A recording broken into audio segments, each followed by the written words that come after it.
The greatest deceptions are not built on pure evil. They are built on a foundation of visible good. It's a paradox that sits uncomfortably in our modern world. We see a charismatic leader full of fire, armed with brilliant ideas, and we want to believe. They build a school. They clean a river. They stand up to a bully. We celebrate these small, tangible victories. But what if these good deeds are not the main event? What if they are merely the opening act for a much larger, more sinister play? This is the central tension we must confront. The idea that a little good can be the most effective camouflage for a much greater evil, a strategy as old as power itself. This isn't about simple hypocrisy. This is far more sophisticated. It is a calculated playbook. A group operating in the shadows identifies a public need. Yeah. So how does this actually work? It starts with a cabal. Now, that word sounds dramatic, like something out of a spy movie. A cabal is just a simple concept, a small group of influential people working in secret. They aim to achieve a specific goal. That goal is almost always about gaining more power, more control, more money. They could be corporate executives, political insiders, wealthy ideologues. They operate behind the curtains, away from public scrutiny, because their true agenda would never survive the light of day. Their first and most crucial task is not to act themselves. It's to find someone who can act for them. The cabal needs a face for its movement, a public figure who can win hearts and minds. They don't pick someone who looks like them. They pick a star, often young, energetic, brimming with what seems like authentic passion. Masters of communication, fluent in the language of social media, able to make complex issues sound simple and solvable. Young people are the engine of social change, and every power player knows it. Their idealism, their hunger for meaning, their desire to build a better world make them a prime audience for a manufactured leader. This is not because they are naive, it is because they are hopeful. A charismatic leader who speaks their language and validates their frustrations can feel like a revelation. Armed with sharp wit and a seemingly encyclopedic knowledge of the issues, they become an instant magnet for young, energetic followers. They project an image of being an outsider fighting against a corrupt system older generations failed to fix. The leader doesn't just complain, they offer solutions.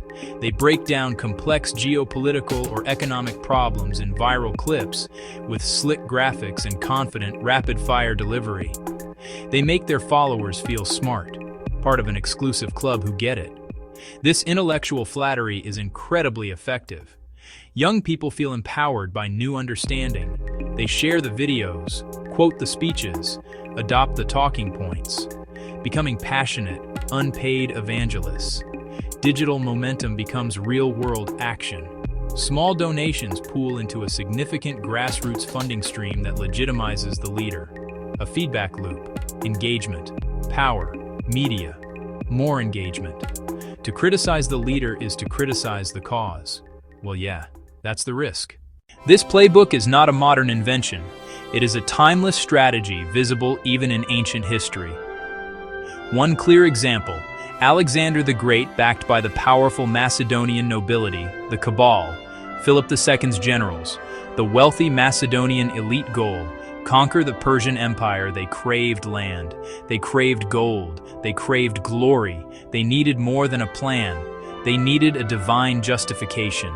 They found their instrument in Alexander. Brilliant, impossibly handsome, legendary charisma, tutored by Aristotle, military genius and courage. Once you see the pattern, you can spot it anywhere, in any era. It always follows the same logical steps, whether the goal is political power, corporate dominance, or ideological control. The first step is always the small, visible good. A foundation builds a new library in a low-income neighborhood.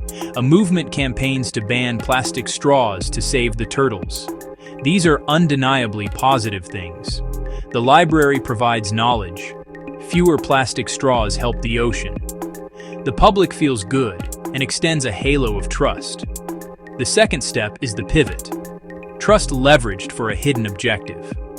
The donor lobbies for sweeping deregulation, arguing they're a force for good and should self-regulate. The straw ban movement pushes laws granting vast new powers to control industries under environmental banners. The public is slow to object. Goodwill clouds judgment. Deregulation enables monopoly, crushes competition, exploits user data, harms the free market, and erodes privacy. New powers regulate and also silence dissenting businesses and reward allies. Power concentrates in the hands of the state and the cabal that influences it. The small positive act is a Trojan horse for damaging policy. The initial good deed was never the point. It was the key to something else. This pattern thrives on a lack of scrutiny. Media runs glowing headlines, misses the policy shift. People remember the feel-good story, not the slow consolidation of power. We love simple heroes. Architects use our best intentions against us. Applause for a small good becomes silent approval of greater harm. So what is the lesson here? The moral is not to become a cynic who distrusts every good deed. The world is full of genuinely good people doing good things for the right reasons. The moral is to become a vigilant citizen, separate the act from the actor, and the actor from the agenda. Celebrate the positive achievement, a park, a charity drive, without blind loyalty to the people behind it. Maintain a healthy, critical distance. Be wary of heroes who demand total allegiance. Be skeptical of movements that claim all the answers.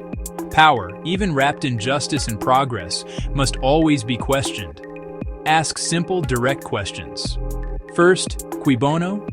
Who benefits? Follow the money and influence. Second, watch what they build, not just what they say. Do they distribute power or concentrate it? Third, defend institutions that check power. Free press, independent courts, transparent government. Leaders who attack referees often plan to cheat. Support investigative journalism. Heed court rulings.